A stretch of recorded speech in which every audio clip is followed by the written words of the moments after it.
August 1st, 1943.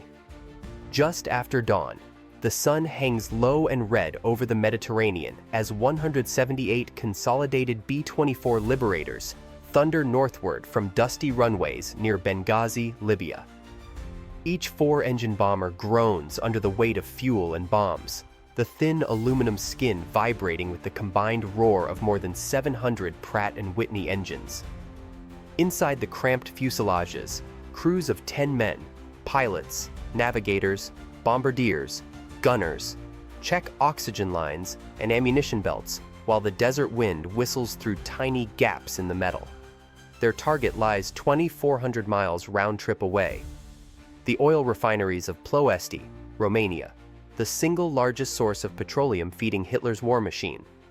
Allied planners hope that a single devastating strike will cripple Germany's fuel supply for months.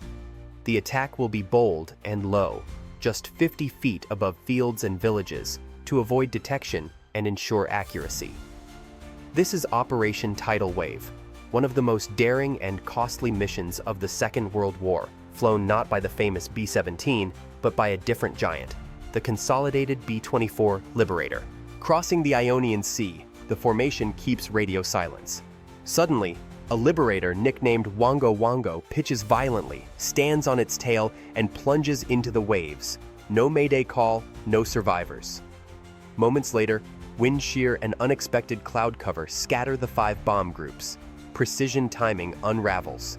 2 entire formations veer off course toward Bucharest, while the rest push on toward Ploesti alone. Ahead, Colonel Alfred Gerstenberg, the German commander at Ploesti, is ready. Allied intelligence has fatally underestimated him. Far from lightly defended, the city bristles with nearly 300 heavy 88mm guns, hundreds of smaller cannons and machine guns, flak trains, and fighter squadrons on immediate alert. Even the early warning network stretches to Greece, giving defenders ample time to prepare. As the first wave of Liberators drops to rooftop level, the Romanian countryside erupts. Black flak blossoms burst like iron flowers, and walls of tracer fire slice the morning air. Barrage balloons rise on steel cables to snare wings and tear fuselages. The violent concussion of exploding shells rocks each bomber. Instruments jump and jam, and the acrid smell of burning cordite seeps through oxygen masks. In the lead of the 93rd Bomb Group, Lieutenant Colonel Addison E. Baker presses on in Hell's Wench, even after his aircraft is riddled and aflame.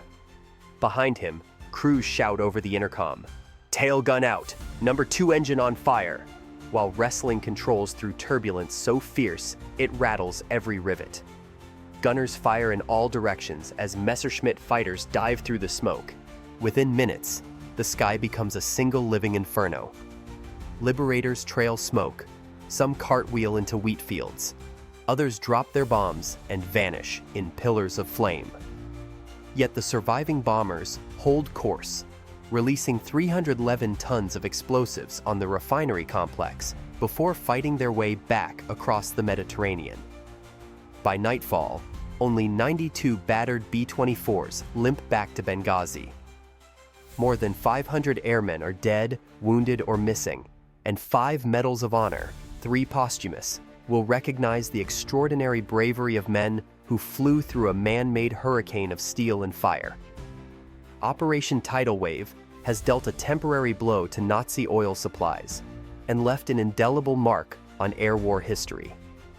This single day of chaos and heroism captures everything about the B-24 Liberator, a bomber capable of long-range strikes, immense payloads, and punishing endurance, yet too often overlooked beside its famous cousin, the B-17. From this fiery crucible over Ploesti begins the larger story of a machine that would fight on every front of World War II and become the most produced American military aircraft of all time. January 1939. Europe stands on the edge of war. Hitler's Germany has swallowed Austria and Czechoslovakia, while Japan expands across Asia. In Washington, Major General Henry H. Hap Arnold, commander of the U.S. Army Air Corps, looks ahead and sees that America will soon need something beyond any bomber yet built: an aircraft able to fly 300 miles an hour, reach 35,000 feet, and strike targets 3,000 miles away. Arnold approaches the Consolidated Aircraft Corporation, already respected for its flying boats. He first suggests that founder Reuben H. Fleet license build Boeing's promising B-17. But Fleet has another idea. With his chief engineer, I.M. Mac Ladden, he proposes a radically different bomber, faster, longer-ranged, and more efficient than anything flying. Ladden and his team work at breakneck speed. Instead of the B-17's familiar mid-wing layout, they designed around a high-mounted Davis wing, a long, slender airfoil patented by engineer David R. Davis. Its low drag promises exceptional lift and speed. 4 Pratt & Whitney R1830 Twin Wasp radial engines will power the machine, while a tricycle landing gear, uncommon at the time, will make takeoffs and landings safer and quicker, even when heavily loaded. Fleet wants beauty as well as performance. The first mock-up looks ungainly, with a blunt snub nose. To refine the lines and improve weight distribution, he personally orders the fuselage lengthened by 3 feet. The result is a strikingly modern silhouette for 1939, a long slab-sided fuselage with twin tails and a broad, high-aspect wing built for range. On February 21, 1939, the U.S. Army formally selected Consolidated's Model 32, soon to be known as the B-24 Liberator. Barely a month later, they ordered a single XB-24 prototype. So confident are military planners that before the prototype even leaves the ground, they request 7 service test YB-24s and begin discussing large production runs.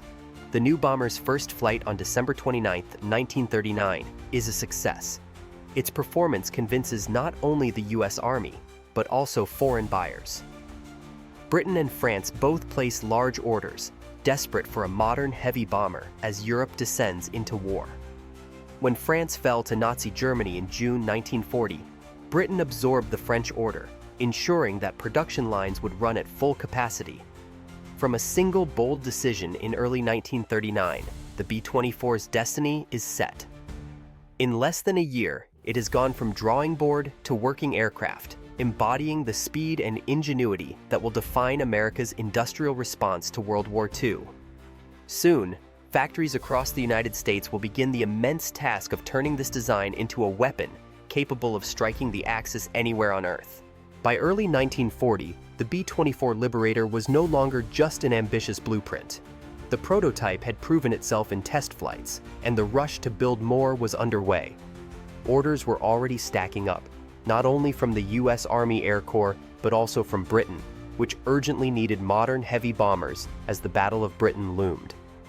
Even before the first XB-24 touched the sky, contracts for 7 service test YB-24s were signed, and British officials sought 139 aircraft of their own.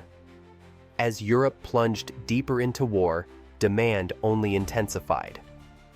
When France capitulated in June 1940, its bomber order transferred to Britain, ensuring an even larger production run.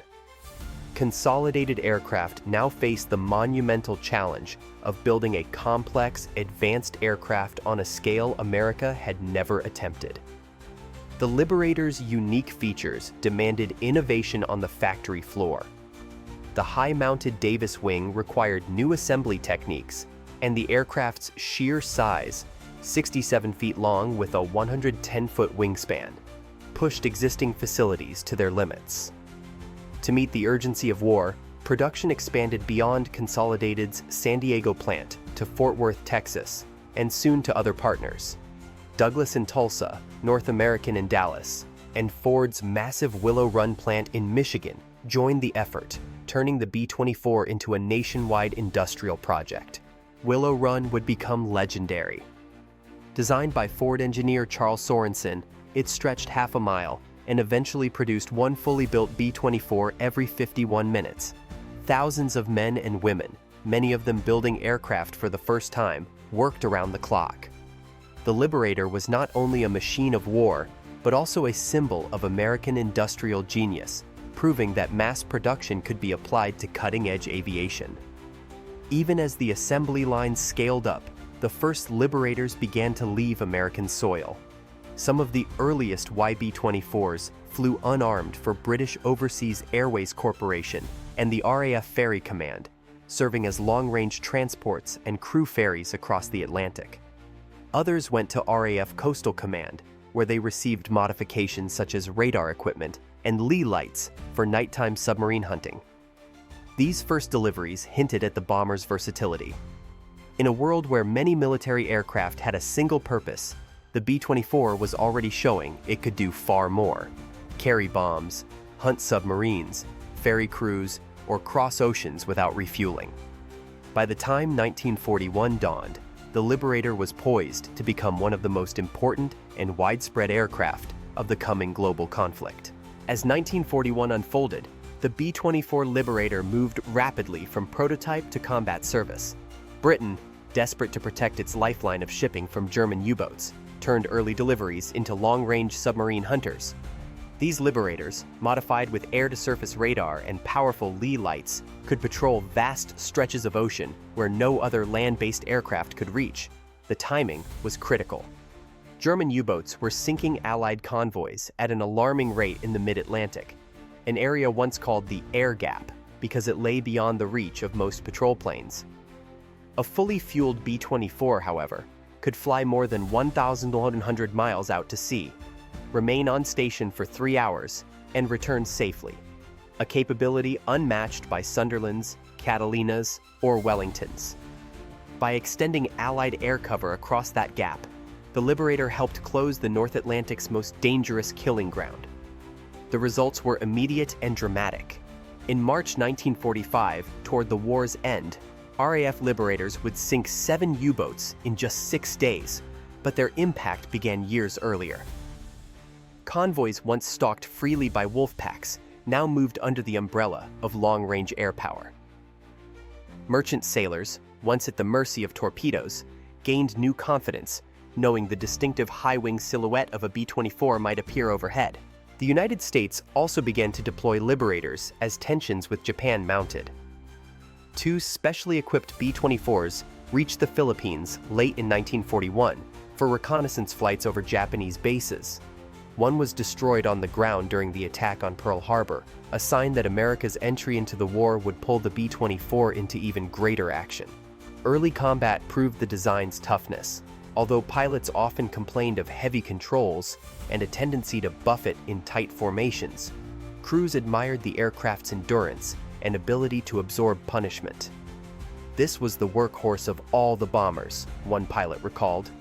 Even at 20,000 feet, where the interior turned bitterly cold and oxygen masks iced over, the Liberator could carry 12,800 pounds of bombs and defend itself with 10 50 caliber machine guns spread across nose, tail, top, and waist turrets.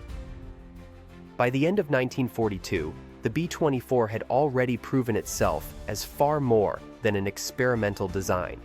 It was protecting Atlantic convoys, scouting distant islands in the Pacific, and flying supply missions that few other aircraft could attempt.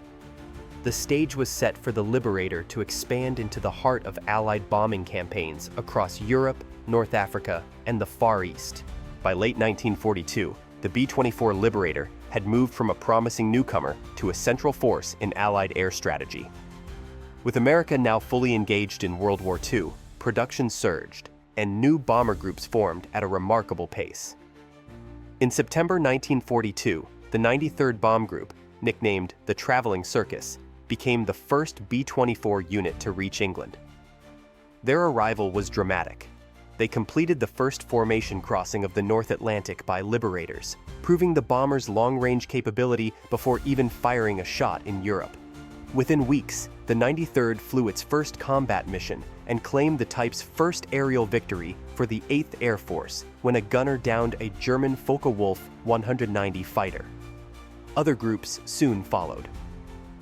The 44th Bomb Group, known as the Flying Eight Balls, arrived at Shipdam in November 1942 and would go on to fly 343 missions, more than any other B-24 group except the 93rd.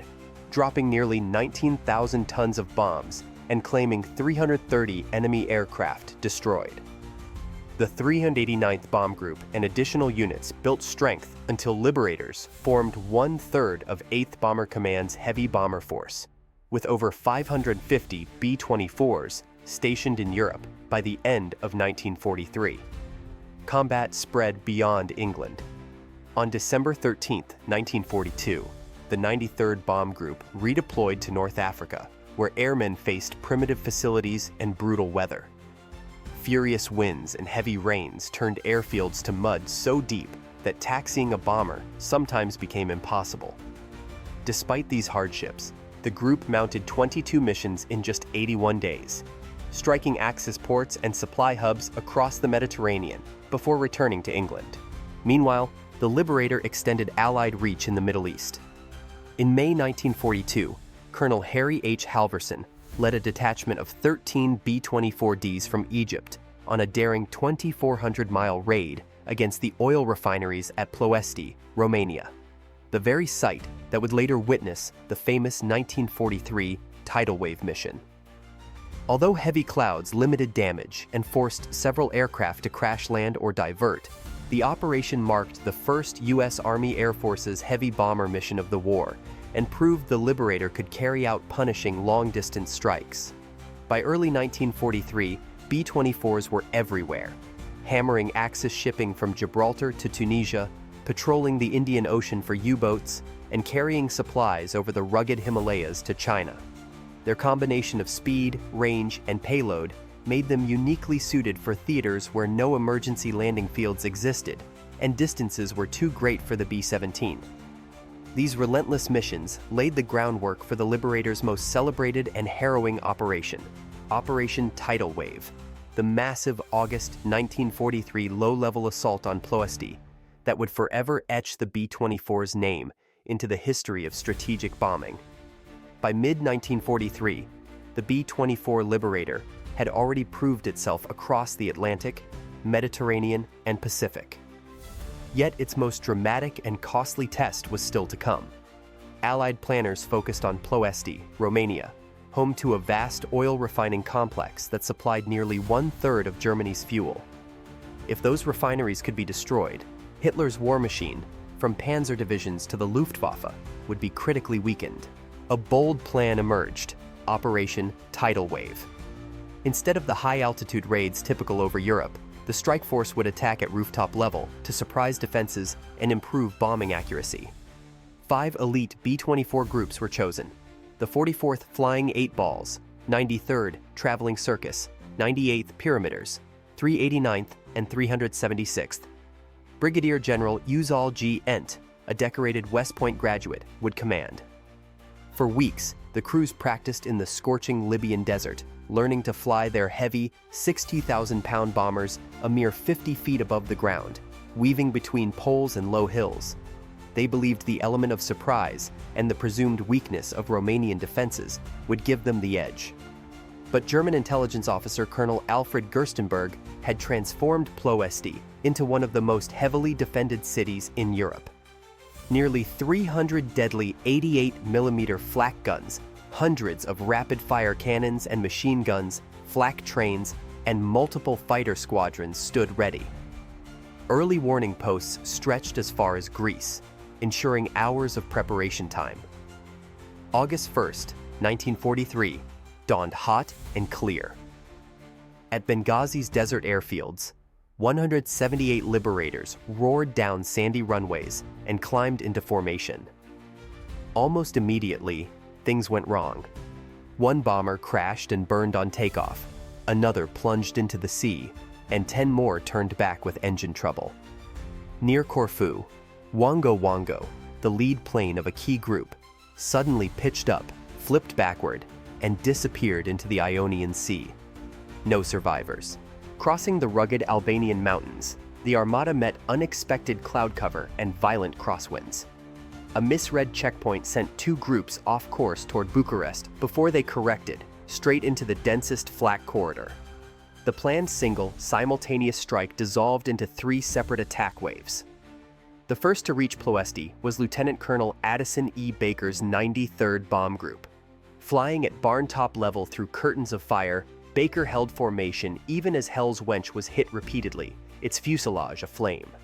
He pressed the attack until the bomber struck a balloon cable and exploded, earning him and co-pilot Major John L. Jerstad posthumous Medals of Honor.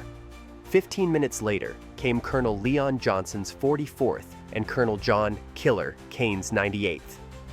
They too flew straight into a furnace of black smoke, blazing fuel tanks, and exploding flak shells. Johnson lost 9 of 16 planes, but released his bombs on target. Kane, piloting Hail Columbia, led his group through a deadly crossfire to smash vital installations. Both men would also receive the Medal of Honor. In the 389th Group, Lieutenant Lloyd D. Pete Hughes guided his burning Liberator directly over his refinery target, releasing bombs with precision before the aircraft disintegrated. Another posthumous Medal of Honor. All told, 5 Medals of Honor were awarded for Tidal Wave, an unparalleled number for a single air action in World War II. When the surviving bombers turned for home, 125 German fighters swooped in for the kill. 7 Liberators limped to neutral Turkey and were interned. 19 reached Sicily, Malta, or Cyprus. Many crashed into the Mediterranean. Only 92 battered aircraft returned to Benghazi.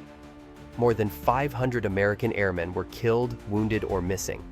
Despite the heroism and the 311 tons of bombs dropped, the strategic results were mixed. The refinery's output fell by about 42% for 6 months, but German repairs soon restored much of the capacity. Ploesti remained a target, and in the months that followed, 17 additional missions cost more than 200 bombers and 2,000 crewmen. Operation Tidal Wave became the defining crucible for the B-24 Liberator, a mission that demonstrated its long-range, heavy payload, and crew courage in the face of staggering defenses. The raid's scale, chaos, and sacrifice ensured the Liberator's place in the annals of aerial warfare and proved beyond doubt that this bomber could strike the heart of the Axis, no matter the cost. By early 1944, the B-24 Liberator had reached its full power as a global weapon. More than 2,000 B-24s now served in Europe, and worldwide frontline strength soon climbed to over 6,000 aircraft, a figure unmatched by any other Allied bomber. What began as a daring 1939 prototype had become a worldwide fleet striking across Europe, Asia, Africa, and the Pacific. In Europe, Liberators poured into the 8th and 15th Air Forces, carrying out massive daylight raids on German industry, transportation hubs, and oil facilities. The aircraft's long range and heavy payload allowed crews to hit distant targets, such as the synthetic fuel plants of eastern Germany and the oil fields of Hungary and Austria. Despite bitter winter cold, heavy flak, and swirling Luftwaffe interceptors, Liberator groups maintained relentless pressure, helping to starve the German war machine of resources and mobility. Across the Mediterranean, B-24s operated from Italian and North African bases to batter Axis positions from southern France to the Balkans. Their ability to reach deep into enemy territory meant that vital rail junctions and supply depots in Austria, Romania, and Yugoslavia were never safe.